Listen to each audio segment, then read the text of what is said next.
My name is Charles Macaulay. I'm a second-year assistant professor in the sport management department. I teach sport and society, or sociology of sport and physical activity.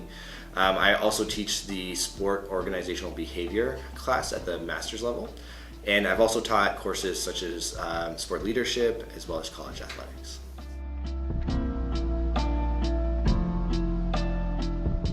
So when I was an undergrad, I was actually a sociology major. At that time, I was really into college athletics. I really started to notice that if you looked at the players on the field, they were predominantly black individuals. And then you looked around the stadiums, they were predominantly white individuals. And so it got me kind of thinking like, well, how can we make sense of this using sociological theory? That led me to doing an honors thesis for my undergraduate work. And that then, I was able to take that work and present it at a couple of professional conferences where I was then linked up with some folks within the field and also within academia. My now mentor and advisor, Dr. Joseph Cooper, who helped me sort of continue along that path of investigating these sorts of things. I think my biggest superstition, I'm not a very superstitious guy, but the one is I never count my chickens before the eggs hatch. Even if I think I have something good coming my way, I don't celebrate it or don't think I have it in hand until I actually get that piece of paper. It's just one of those things that helps keep me humble and keeps me grounded in the sense of like, it's not over until the final buzzer sort of thing, right? So anything can happen even if there's only 0.1 seconds left.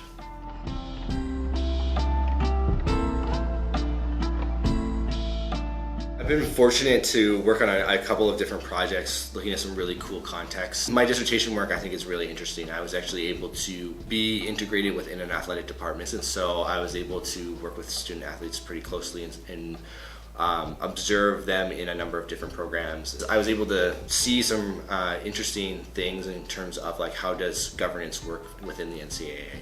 I was able to see how athletes themselves are making sense of some of these really important changes that are happening in college athletics. So I really was asking questions like, how are you understanding these changes around name, image, and likeness? And how do you understand yourself as an employee or not an employee, considering there's these sort of national debates that are occurring? And so to hear their perspective, I thought that was really unique and cool. And then currently I'm working on looking at how organizations respond to athletes engaging in activism.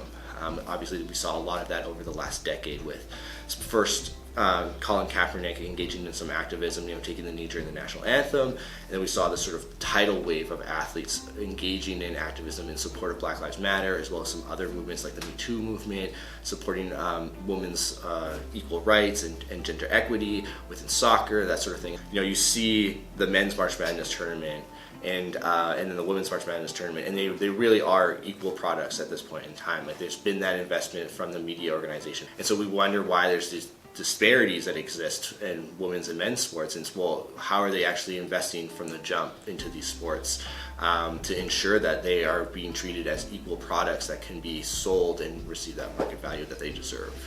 Even though we're academics and we're often painted as these sort of like crazy liberals or something like that, the reality is that we're like everybody else in the population. We span a spectrum of political spectrum and sort of our values and our beliefs and that sort of thing. So that is also demonstrated in our research and our own sort of articulation of these arguments as well.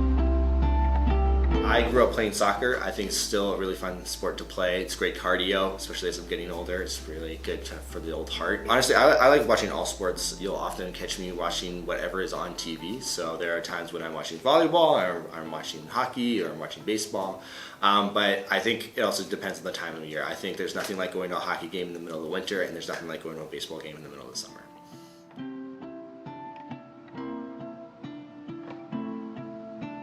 So, if they're not playing against each other, I always cheer for both teams. But when it comes to the annual UMass UConn football game, it is very much a house divided, but I obviously cheer for UMass and always hope the best for our Minutemen.